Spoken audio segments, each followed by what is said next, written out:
Morris, if you're here only for the one day. Is the microphone working all right? Everyone can hear me? Thank you. Morris is a professional genealogist specialising in genetic genealogy, and he's given several talks on DNA, and we're going to have another one now. So thank you, Morris. Pleasure. Thank you, Alan. And thank you to the New Zealand Society of Genealogists for inviting me to speak. It's a pleasure to be here, and good afternoon, everybody. Isn't this a great conference? Isn't it a wonderful conference hall that we're in, and hasn't the organisation been fantastic? So I think a big round of applause for New Zealand Society of Genealogists. Well, today I have the pleasure of talking to you about advanced surname project management. And just looking at the audience, I can see how advanced you all are. So it's going to be a pleasure to talk to you, like-minded people, about how to manage your surname project from an advanced point of view. Now, this is being recorded for YouTube, and I will be putting it up on my YouTube channel, DNA and Family Tree Research, in the next 2 weeks or so. So you can listen to this again and again, should you so desire. Now, I'm going to cover 4 main topics. The first one is what to tell your project members. So as the administrator of a surname project, your project members will ask you questions, and it will be important for you to know the answers or say, I don't know, and try and direct them to some place where they can get the answers. The second thing is interpreting your Y-DNA results, because this, again, is something your project members are going to want to know. What does this mean? How do I interpret this data? Thirdly, I'll be talking about how to group your project members together, and once they have been grouped, how to analyse each of those genetic groups. And this is not something that we really talk about hugely, but it's something that I've been giving a lot of thought to, and ultimately we will be addressing how to answer these kind of questions. How old is the genetic group? How far does it go back? How long have the members of that genetic group been carrying the surname in question? Where is the group from? Well, even before that, I'll just say that to answer that question, we'll be looking at pedigrees, the TIP tool, SNP data, and dating using the SNP data. We'll also be looking at Dave Vance's SAP program. These are all tools that will help you answer the first question, how old is the group, or rather, how long have the group members been carrying the surname? Second question, where is the group from? Does it tell us where the surname originated? And to answer that question, we'll be looking at the birth locations of the most distant known ancestors in for each of the project members. We'll be looking at old world pedigrees. Where do the pedigrees from people who go back to the old world come from, as distinct from the new world where they may have immigrated to? We'll also be looking at nearest neighbour analysis, and that will involve both looking at the big tree and seeing who genetically is our closest surname neighbours, and also perhaps looking at surname distribution maps. And I'll be giving you a couple of examples of that. The third question, is there any evidence of a surname or DNA switch, a non-paternity event? When I first heard the term, I thought, how ridiculous. What does this mean? Of course there was a father, unless it was a virgin birth. So we'll be looking at non-paternity events, or as I prefer to call them, surname or DNA switches. And we're left with a chicken and an egg situation. Which came first, the Gleason chicken or the O'Carroll egg? So those are the kind of questions that we're faced with these SDSs or NPEs. Is there any chance of, or any evidence of chance matches? Is convergence present, and is it misleading us? So that's a very important question that we'll look at. Next one, where do they sit on the tree of mankind? Who are their nearest genetic neighbours? Does this give any clues to their origin? Does this fit with what is written in the ancient annals? And to look at that, we'll be talking about the big tree, Haplogroup Projects, and I'll give you a couple of examples of sources for Irish ancient annals.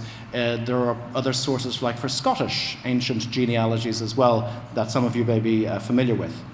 And lastly, what is the branching structure within the group like?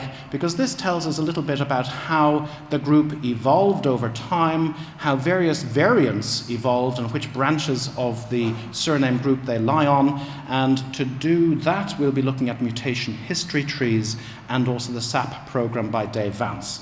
So that's where we're heading. But to start off with, let's start at the very beginning. You know the song, a very good place to start. And we'll be talking about the basics of Y-DNA, the benefit of joining a surname project, the tree of mankind, clan associations, and the importance of joining other projects. And these are elements of project management that you need to tell your project members. So we all know this. I went through it very briefly yesterday. Of the three main types of DNA, Y-DNA follows the father-father-father line, and that goes back about 200,000 years or so. Then, of course, we have mitochondrial DNA on the other side of the family tree, following the mother-mother-mother line. And then in the middle, we have the autosomal DNA. It has a much reduced reach compared to the other two types of only about 5 to 7 generations, so only back to about 1700. So Y-DNA is going to get you past that 1700 mark. So where autosomal DNA reach runs out, Y-DNA can take over on one ancestral line. Not all of them, on one ancestral line. So Y-DNA, mitochondrial DNA, very good for deep and recent ancestry, whereas autosomal DNA is really only useful for recent ancestry. So we'll be talking about Y-DNA, the direct male line, father, father, father, very useful for surname projects because along with Y-DNA, the surname is passed from father to son along this direct male line. And when you get your results, this is the type of page that you'll get when you log in to Family Tree DNA. I tell my project members that the most important tabs to click on are your Matches tab and the Haplotree and SNPs tab. This is because the Matches will tell you who you are closely related to, your genetic cousins, and the Haplotree tab will help place you on the tree of mankind. And both of these pieces of information can be very informative. And if you click on the Y-DNA Matches tab, you come up with this type of screen, and you can see here that at the 67 marker level, I have 8 matches, Little, Gleason, McLaughlin, Gleason, Gleason, Gleason, McLaughlin. Here's the genetic distance, 236777. That tells me how many steps away from an exact match each of my matches are, and it has the most distant ancestor and a variety of icons here where you can click on the email icon to message your match, or the tip icon, the orange tip icon, which will give you an estimate of how far back your common ancestor sits in your respective family trees. Now, there are over 9,900 group projects at Family Tree DNA. Most of them are surname projects, some of them are haplogroup projects, and some of them are geographic projects. A haplogroup is simply a group of people that share broadly the same genetic signature. So, for example, in Western Europe, most of us would be haplogroup R1b. In China, they would be haplogroup O. In South America, they might be haplogroup Q.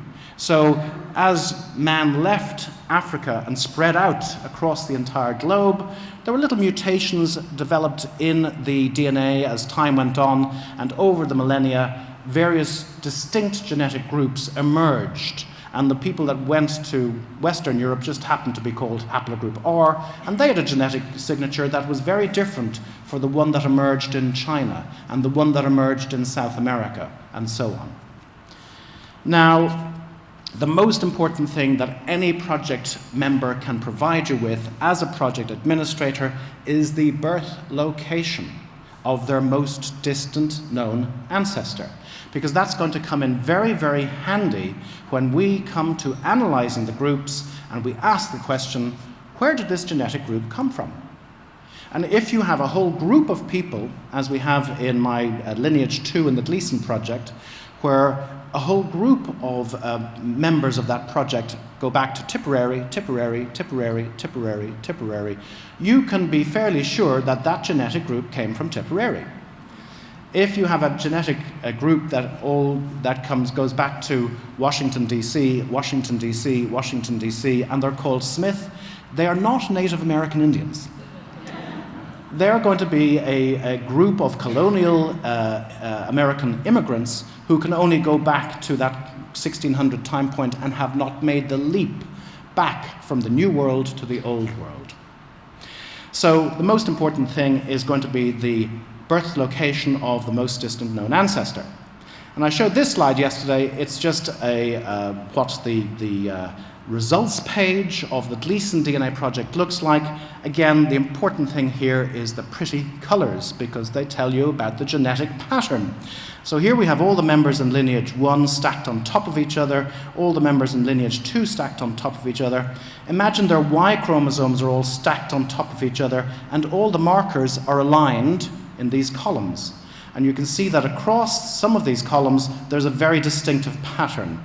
All the numbers here are either 10, 18 or 19. All the numbers here are 24. Sometimes the column doesn't go all the way across. Sometimes it does. But that's a very different colored pattern from the one in lineage 3, which is the one below, which in turn is a very different colored pattern to the one in lineage 2, indicating that each of these genetic groups have a distinct genetic pattern which allows us to group the people together. And the implication is, of course, that they all have a common ancestor at some point in time in the not too distant past, probably within the last 1,000 years, which is roughly when surnames emerged in Europe. Now, it might have taken them 100 or 200 years to be commonly used, but roughly in Ireland it was about 900 AD. When you saw the first emergence of surnames. In England, maybe 1100, 1200, and then parts of Wales did not have hereditary surnames until the 1850s. So, and of course in some parts of the world, like in Iceland, they don't have hereditary surnames. It's John the Williamson, William Peterson, Peter Eriksson, Eric Davidson. They actually inherit the first name, the forename of the father, and in that way, the surname changes with every generation. Just like it does on the direct female line, the surname changes with every generation.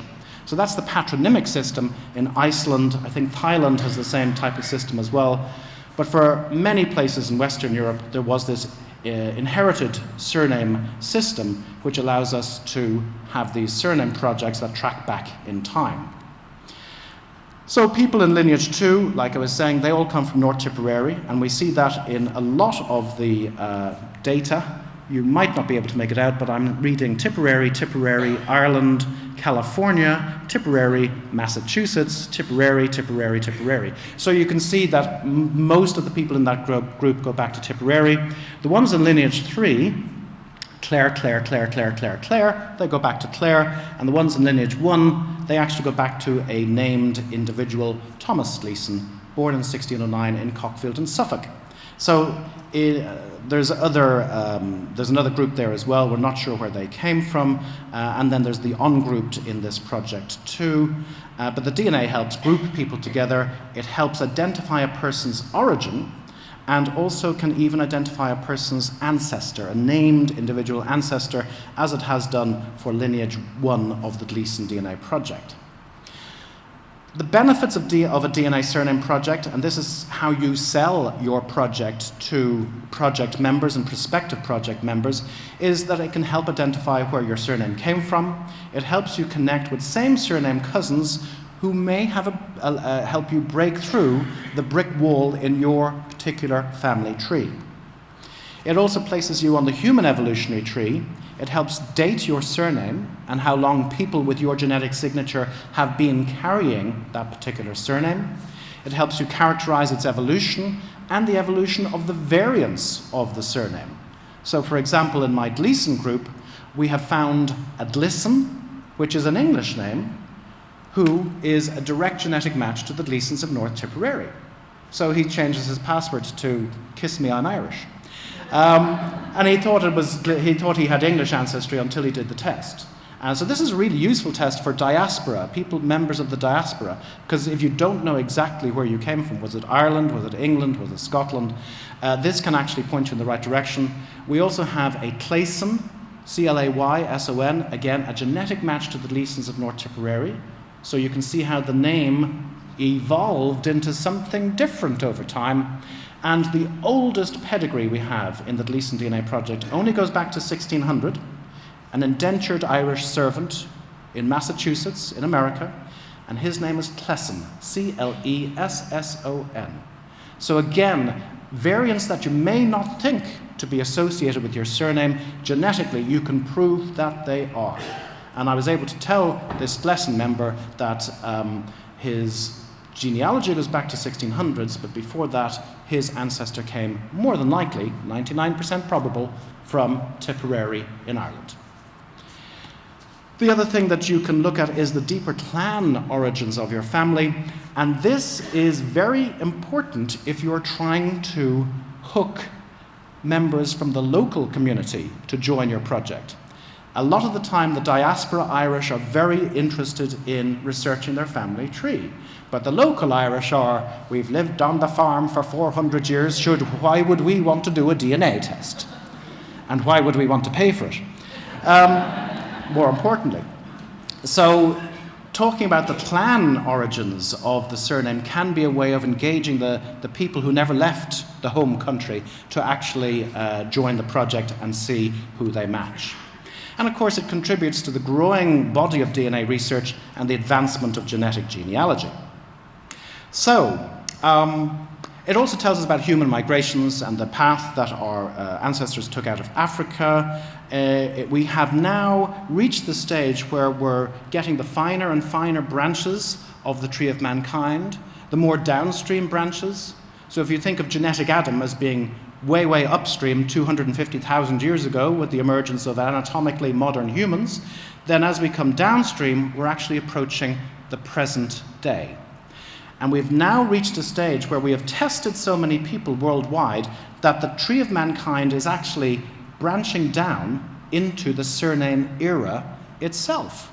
So if you look here on the big tree, these are my Gleasons of North Tipperary. 10 of them have done big Y testing. This SNP marker here, A5631, is specific for all Gleasons everywhere in the world. Only Gleasons have this DNA marker, the Gleasons of North Tipperary. But within that, and below that particular marker there are further branches which are also characterized by these SNP markers. So it's fascinating the way that we have tested to the degree that the tree of mankind is now coming down into the surname era and identifying sub-branches within surname projects.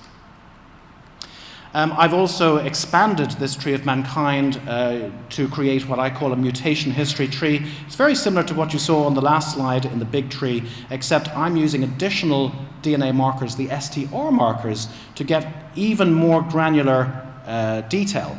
And this brings us down right to the present day. And this is a tree that just uses the SNP markers and the STR markers. And then what I do is I take the genealogies, which probably go back to about 1800, and I just hang them like Christmas decorations on the mutation history tree. So this is how we combine the SNP markers for the upper branches of the tree, the STR markers for the more downstream branches, and the genealogies to bring you right up to the present day. And this will eventually be automated, but the SAP program, which I'll show you in a while, is something that actually helps us do this at the moment.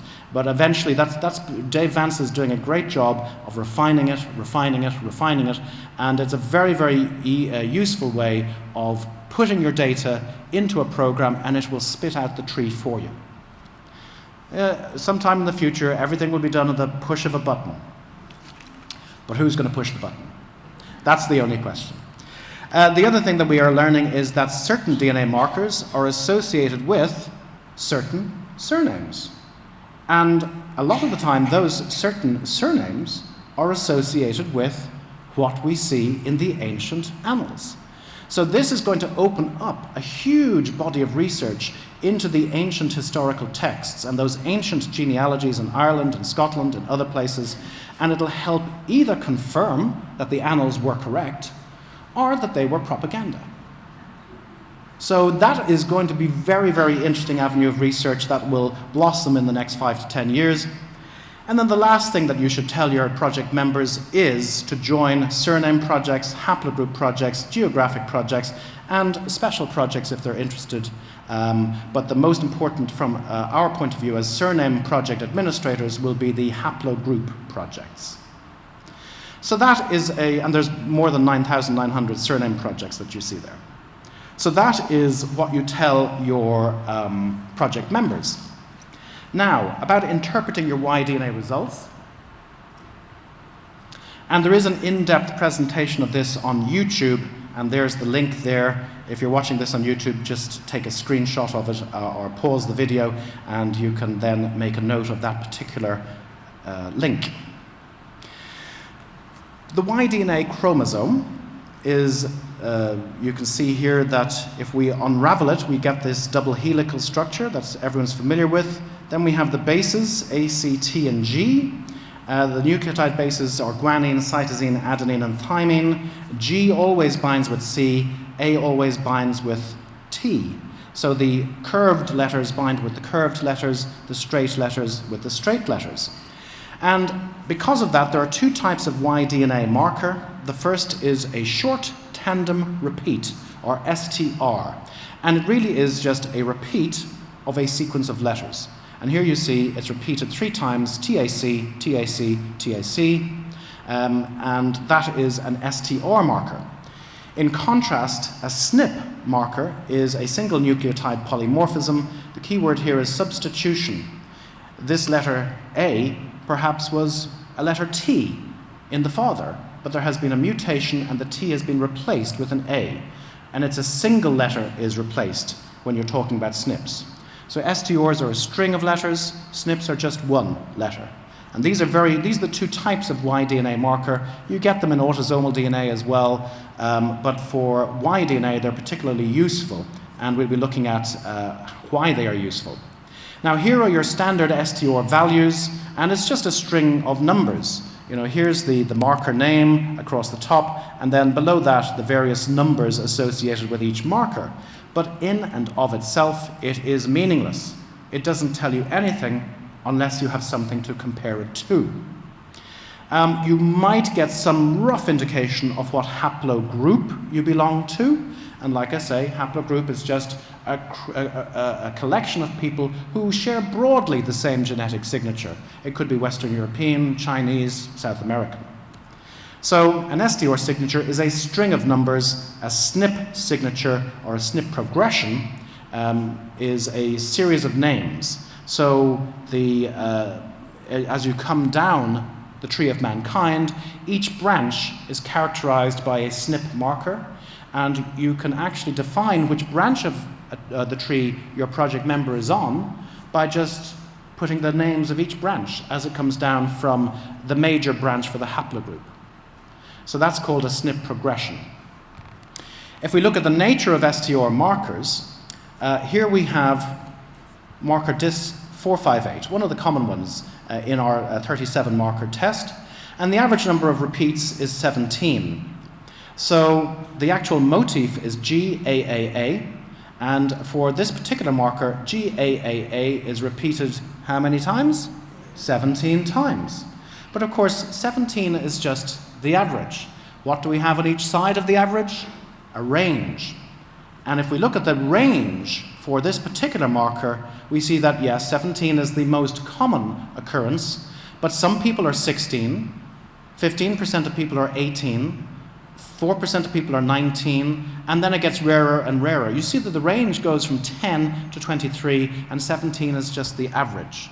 So that's the nature of STR values. And sometimes when the DNA is being copied and passed on to the offspring, a mistake is made. And instead of 17 repeats, the offspring only gets 16 repeats, or 14, or 23.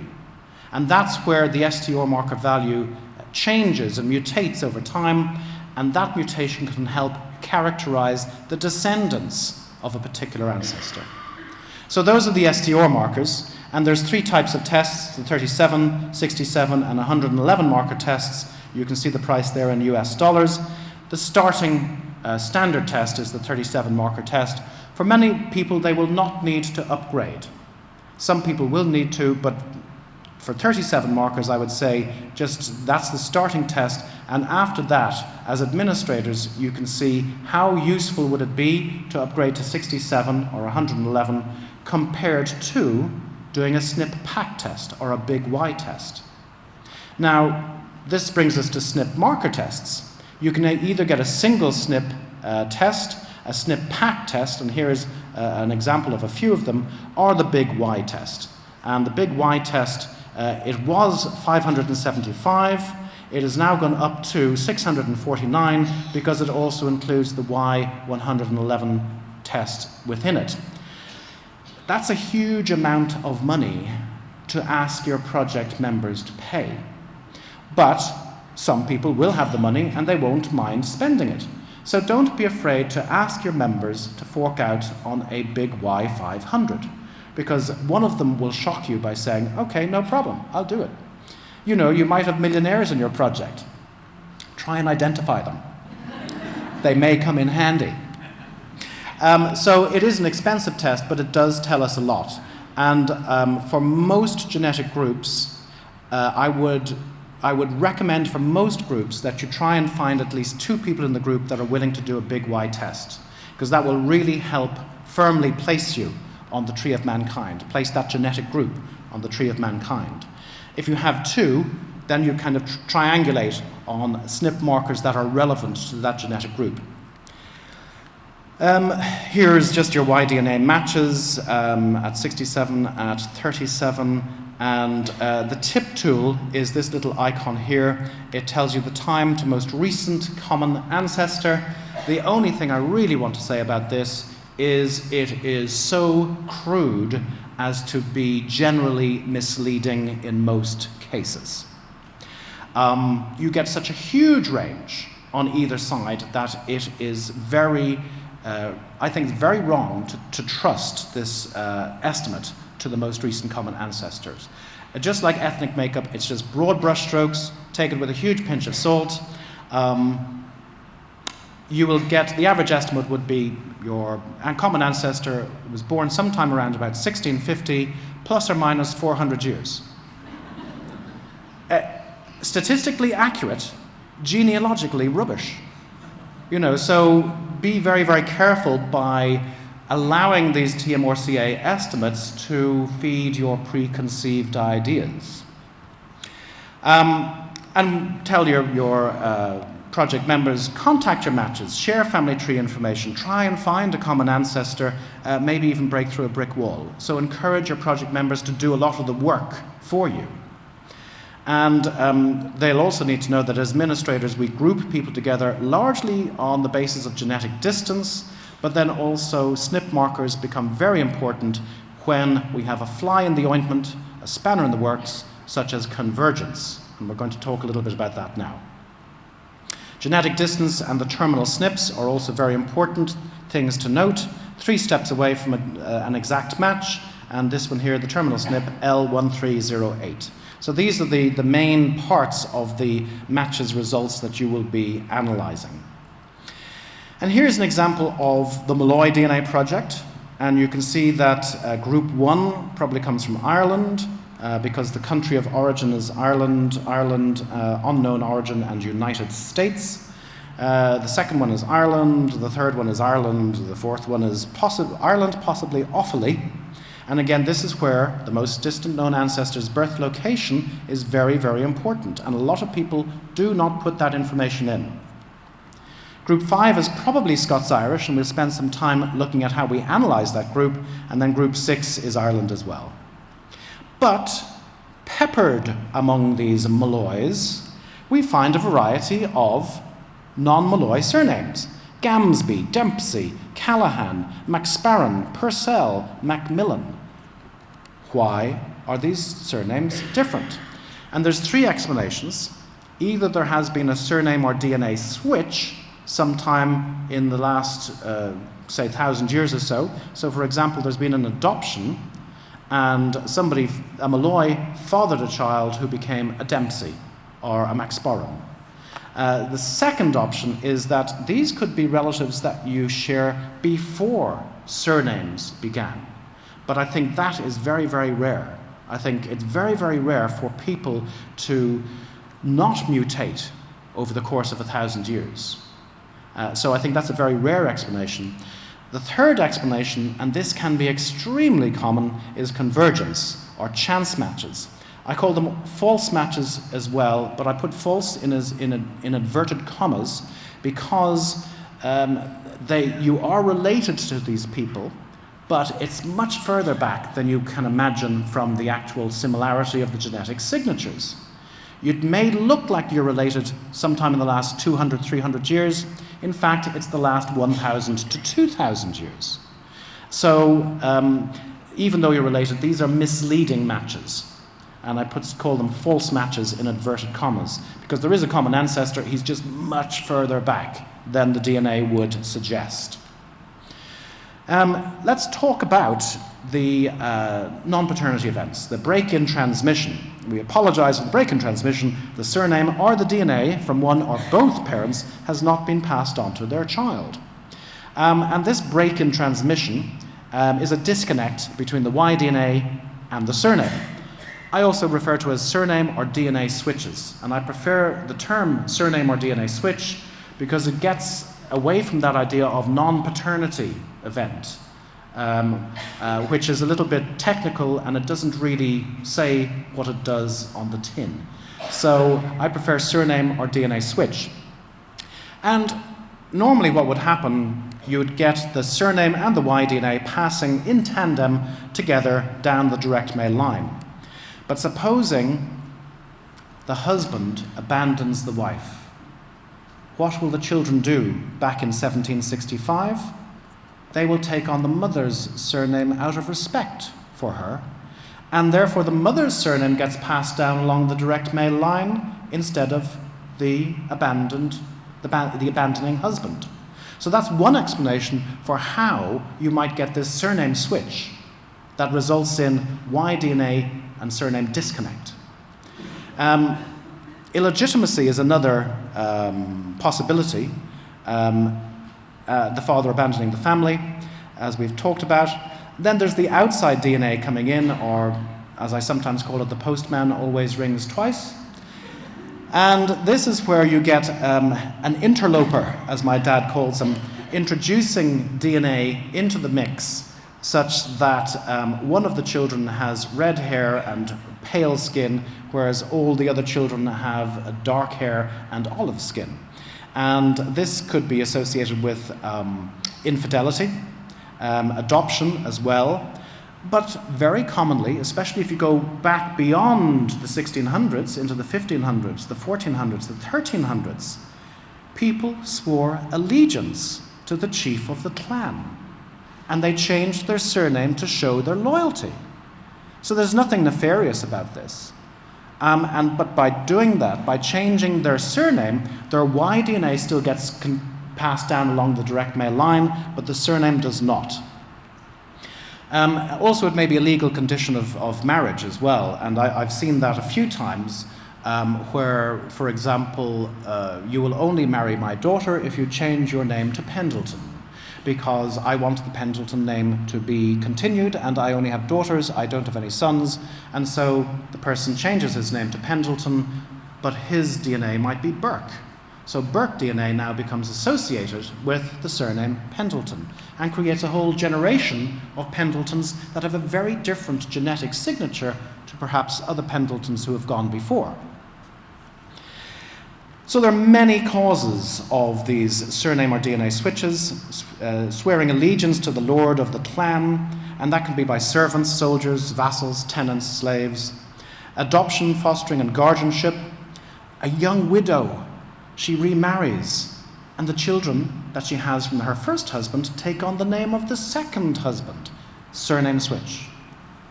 Legal condition of marriage or inheritance, taking the wife's name upon marriage.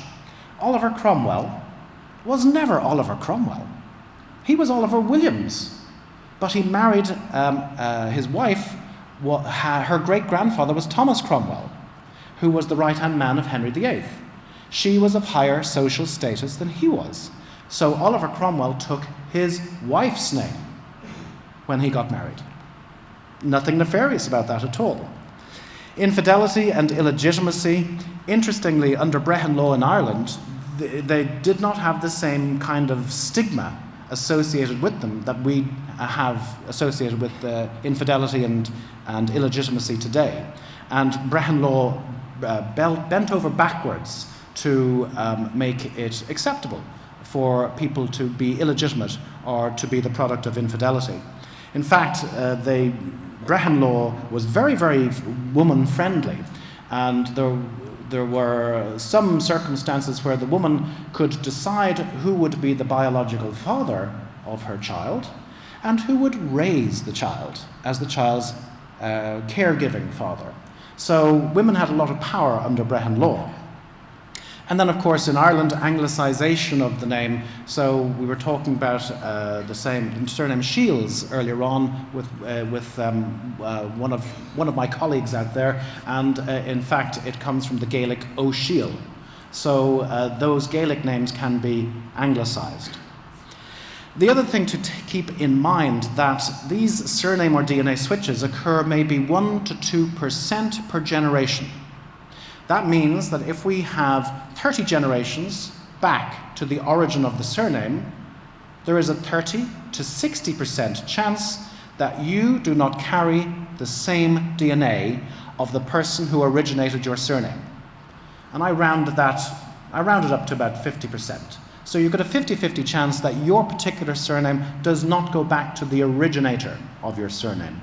And that's something very important to impress upon your project members, because some of them have spent decades doing their family tree research, are very emotionally invested in a particular surname, and as easily as you can break the news to them, you should say, there's a 50-50 chance that you're not exactly who you think you are. But I always say, at least'n by any other name would smell as sweet. And that applies to any surname. At least'n is at least'n is at least'n. And I try to encourage people to say, look, even though you may not genetically go back to the same person who originated it, you're still at least'n by surname, and that is part of who you are. The other thing that we should notice about these projects is that some people are not grouped. So why do some people have no match at all within the project? And there's two possible explanations. The one we've just been talking about, there's been a surname switch or a DNA switch. And somewhere along the line there's been an adoption, an illegitimacy, or one of the other many causes for these switches. Or alternatively, this particular person may be on a very rare branch of the family with few surviving descendants. And he is the first person in the entire database to actually have tested. And that person will have to wait until somebody else from this rather rare branch of the family of this particular group will also test. They come back as a match, and then they will form another genetic group within the project. So those are the two big reasons. We need more people to join the project in order to clarify which is which. So, how to group people together. And we're going to talk about markers of potential relatedness. And there is I give a whole talk on this, which you can see on YouTube, called How to Group Project Members Together. So I'll run through these fairly quickly because I want to get on to how to analyse the group.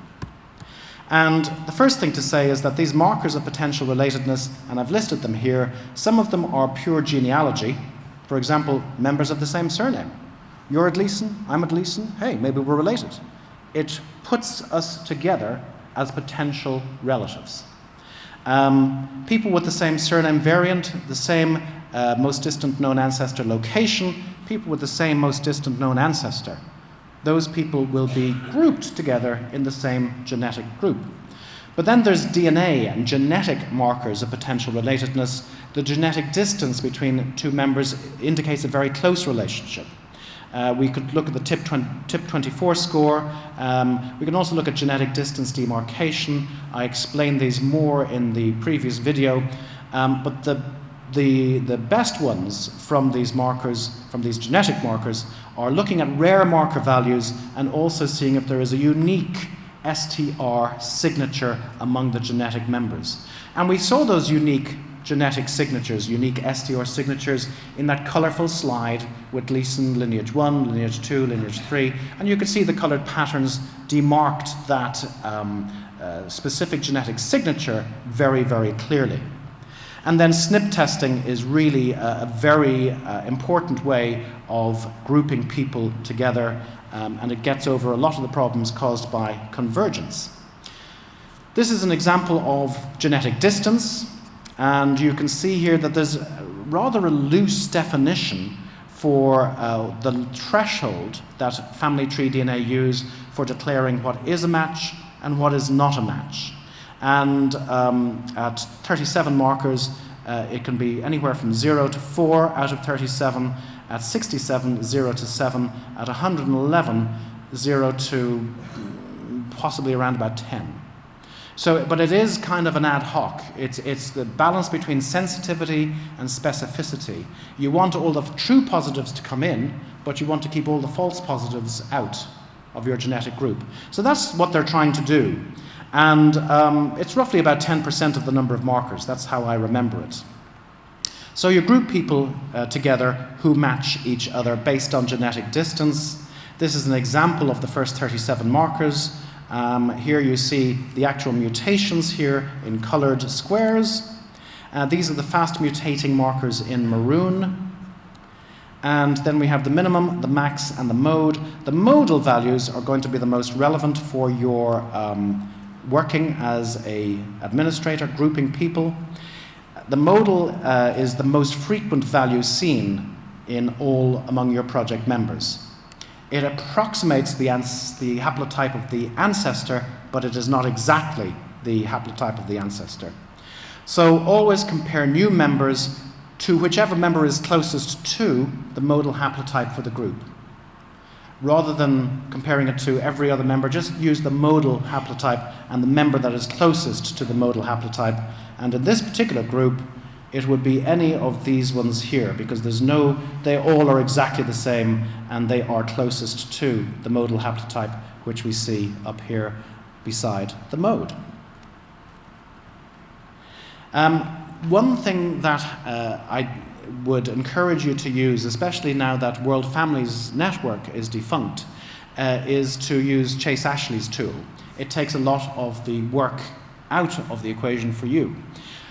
World Families Network hosted a lot of DNA projects, a lot of surname projects. They automatically grouped new project members overnight. So anyone who joined your project would be automatically grouped by the software that they had on that particular website. With them gone, you have to use the family tree DNA system. It does not automatically group your project members. So you have to do it yourself. But Chase Ashley has introduced this tool where you can put in the email address for your project site, and it will group the project members according to their genetic distance from each other. And I've done this with my Gleasons, and it produces exactly the same groupings that I've done. So this is a way, especially if you're inheriting a project, and there's maybe 100 people in the project and nobody's bothered grouping them before, you can put the email address of the project into this box here, click the button, and it'll automatically group the members for you. Now, it will only group those project members who have not used the default privatization button. It's only those that have allowed their data to be seen publicly. So as a project admin, you may prefer to download all of the data into a CSV file, it's a spreadsheet, and then submit it that way. And that will sort all of your members into genetic groups. Hopefully, he's going to develop a cladogram which will develop a tree based on all the members in your project, and that will be very, very useful. So we'll talk about convergence now, how to ruin a good party, a spanner in the works, a fly in the ointment. Here is an example of, somebody back 10,000 years ago, and he has 4 sons, a blue sun, a red sun, a green sun, and a purple sun. And over the course of time, the descendants of those sons develop a variety of mutations on this particular STR marker. The ancestor has a value of 8, but then one of the descendants on the red line mutates to a value of 9, and then further descendants mutate to 10, and so on. This is called divergence, where the mutation is away from the original value. There's a lack of divergence here on the blue line because there's a single mutation which is divergent, and then nothing after that. There's a lack of divergence thereafter. Here, on the green line, it initially diverges, and then it starts going back towards the original value and converges on the original value, but also converges on the value for the blue line. This is an example of convergence. So somebody on the green line, in the present day, there's 0, years before present, this is the present day here, they will come back as an exact match on that particular marker to somebody in the blue line. So we get a matching green and blue descendant. It looks like they are really closely related. Maybe they've got an ancestor in the last 100 years, 200, 300 years. In fact, their ancestor was 10,000 years ago. This is where convergence can really throw a fly in the ointment. Now, obviously, we're only looking at one STR marker in this example, and you'll have to imagine 37 markers, or 67 markers, 111. The chances of convergence become less the more markers you're using. But it is possible to have an exact match, even at 111 markers, and the two people are sitting on very, very divergent branches of the tree of mankind. And we have an example in the M222 project, Nile of the Nine Hostages, where 3 people are exact matches at 111 marker, and their closest ancestor is 2,000 years ago. So it can be a real spanner in the works if convergence is present, because it can be hugely misleading. And it results from these back mutations and parallel mutations in the various family trees associated with each of the descendants. And there's an example of some of the back mutations and parallel mutations.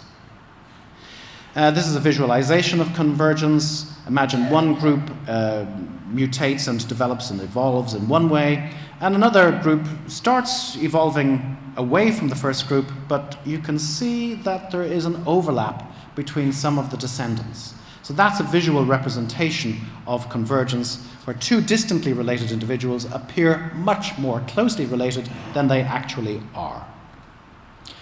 There's a higher risk of convergence at lower levels of testing, 12 and 25 markers. At higher levels of genetic distance, 4 out of 37, 3 out of 37. If there's lots of matches at the 37 marker level, say 500 matches or 1,000 matches, then the vast majority of them are going to be misleading matches due to convergence. And I did an experiment with one of my M222 subjects recently. He had done the big Y test. 13% of his matches had done the big Y test.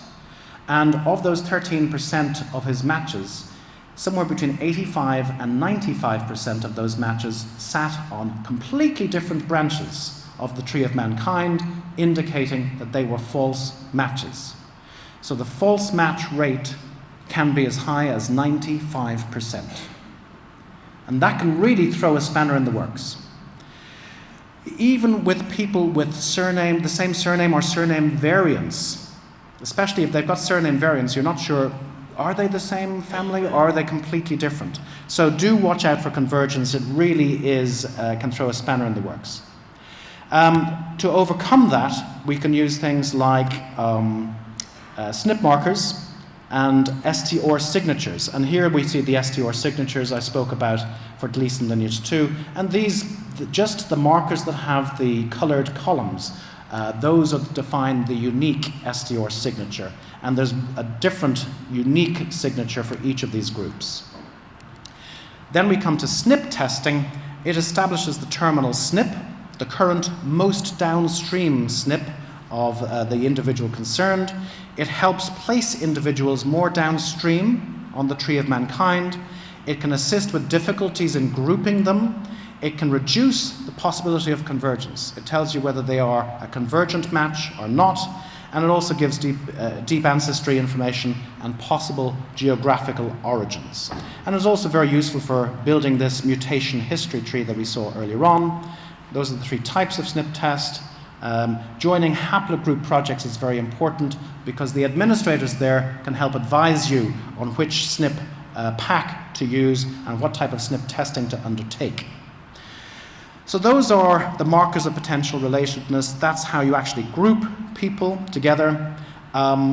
Genetic distance is your starting point. Unique STR signature is also extremely useful, but SNP testing will give you the definitive answer about whether these people should be grouped together or not.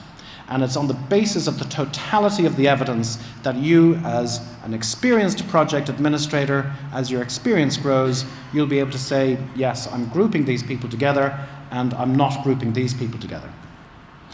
So, once you have gone through this complicated grouping procedure, and it can be very complicated if convergence is present, you will end up with relatively pure genetic groups. The question then is, how do you analyze them?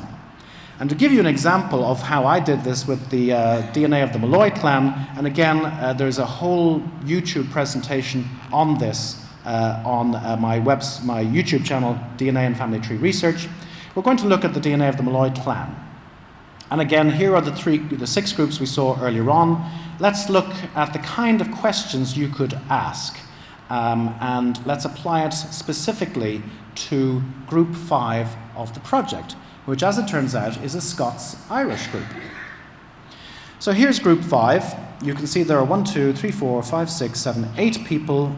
4 of them have done the big Y. We have McSparran, Molloy, Purcell, McSparran, Molloy, Purcell, Macmillan, Molloy. So the first question, where are they from? Northern Ireland, United States, Scotland, Northern Ireland, United States, Scotland, United States, Scotland. And this is the DNA profile. You can see that there's actually not much genetic difference between the people in this group. There's very few mutations that separate them. They are actually quite closely genetically related. They're probably Scots-Irish just based on the country of origin that they have put in their respective profiles. How long have they carried the name? Well, the earliest genealogy goes back to 1680, so we know that they probably have carried the name back to 1680. But hold on, this guy's a McSparran. He's not a Molloy, he's a McSparran. So can we trust this genealogy? Has there been a surname or DNA switch? If we use the tip tool, the orange icon tip tool, it goes back about 12 generations, which gives us 1600. But again, it's very much finger in the air. I wouldn't trust it too much. Is there any evidence of a surname or DNA switch? Well, absolutely, because you have McSparran, Purcell, and Macmillan among a bunch of Molloys. Where do they sit on the tree of mankind? Well, 4 of them have done the big Y, and we see that their terminal SNP is BY21596. And that's in a McSparran, a Purcell, and a Molloy. So they're all sitting on the same branch of the tree of mankind. So let's take a look at who their nearest neighbours are. And here they are on the tree of mankind. You can see that they're all bunched together. And the Y-DNA haplogroup project that they belong to is the SRY2627. And that gives us a little bit more information, but not much, because all the people in the Haplogroup Project, in fact, are already in my Surname project, so there's no stragglers that I can pull in from the Haplogroup Project and say, please join my project. Looking at the surname distribution, here's Purcell, here's Macmillan, and that's in using John Grenham's 1850 Griffith's valuation surname distribution maps. Purcell is very common in Southern Ireland, Macmillan in Northern Ireland. Here is Purcell on the forebears.co.uk website. Here is Macmillan, and again we're seeing perhaps a Scotch-Irish suggestion there. This is McSparran. Well, it's only Scots-Irish. Here is McSparran. Again, it's only Scotch-Irish. Here is McSporran. Again, it's only Scotland. This is Molloy. This is Molloy. This is Molloy. Can you see how a Scotch-Irish name has perhaps transmuted into what looks like an Irish name? here's an interesting thing. One of the project members said, we actually have documentary evidence that the sporran was known as a purse, and in one of our MacSporran families, the first 3 children were named MacSporran, and the next 3 children were named Purcell. A sporran became a purse. A MacSporran became a Purcell. The Macmillan chap is African American. So his Y DNA came from a MacSporran or a Purcell who was either an overseer or a plantation owner somewhere in America. The Molloy is probably a surname or DNA switch, or it is a Molloy. So somewhere along the line there is a Molloy who became a Purcell or became a MacSporran, but which came first, the Molloy chicken or the MacSporran egg? You can't really tell unless you have more project members and there's a preponderance of one over the other, and we do more SNP testing. So these are the kind of questions you could ask, and these are the kind of approaches you could take to analysing the questions. For how old is the group, you need the pedigrees. If you've got pedigrees that go back to Scotland in the 1200s, like in the Irvine project, then that is brilliant. But a lot of people will be stuck about the 1800 time mark. The tip tool will be misleading. The SNP data and dating using SNPs will be crude. I think currently the best approach is the SAP program, which uses Ken Nordfed's interclade aging methodology, and it seems to be the most accurate for dating the branching points within your family tree, your surname tree, but again, there are large estimates, large ranges around those estimates. Where is the group from? Again, most distant known ancestor birth location is essential. Old world pedigrees can be quite essential as well. The nearest neighbour analysis using surname distribution maps and the big tree can also be helpful. Evidence of a surname or DNA switch, you're left with the question, which came first, the chicken or the egg? Be aware of convergence. It really can throw a spanner in the works. The big tree and the Haplogroup projects will be very useful for tying you into the ancient annals, and the branching structure can be defined by building a mutation history tree, which again the SAP program will do. This is the kind of family tree that I've built just using my own personal visualization method, and again I have a YouTube video about that as well. This is the SAP program website, jdvtools.com. Dave is very good at answering inquiries, so don't be afraid to contact him. And there is a video of the presentation he gave at Genetic Genealogy Ireland back in October of last year. That's available on YouTube, on Facebook, on the Genetic Genealogy Ireland Facebook page. This is my video about how to build a mutation history tree that you'll find on my YouTube channel, DNA and Family Tree Research. These are sources for Irish surname origins, and I won't go through them in any great detail, but one of the ones that is readily available online is O'Hart. And here's an example of the Molloys. This goes back to the Toole, who is number 89 in the McGeoghan pedigree.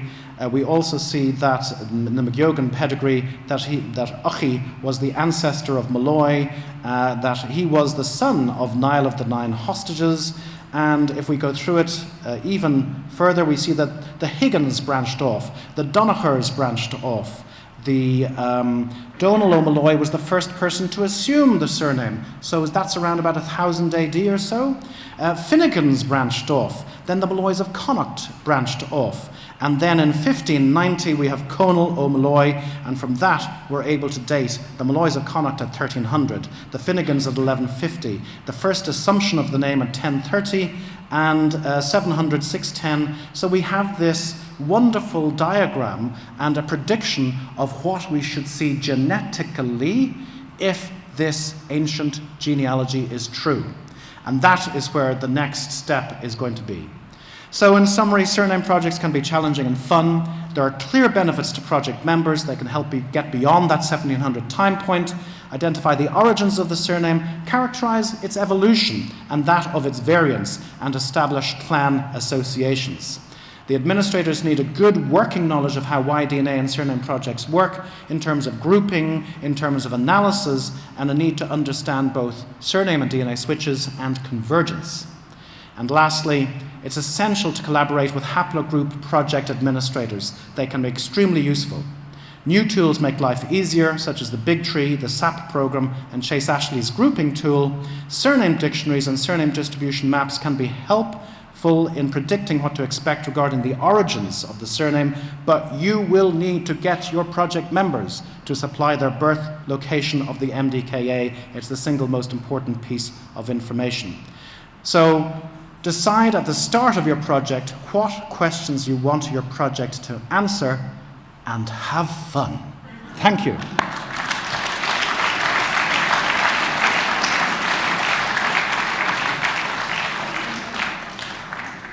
Sorry, we're going to go into time for questions, so we've already thanked Morris, and he'll be talking again tomorrow and on Monday at the virtual workshop as well. Thank you. Thank you. I will be around here, so if anybody wants to ask any questions, I can answer them outside. Thanks.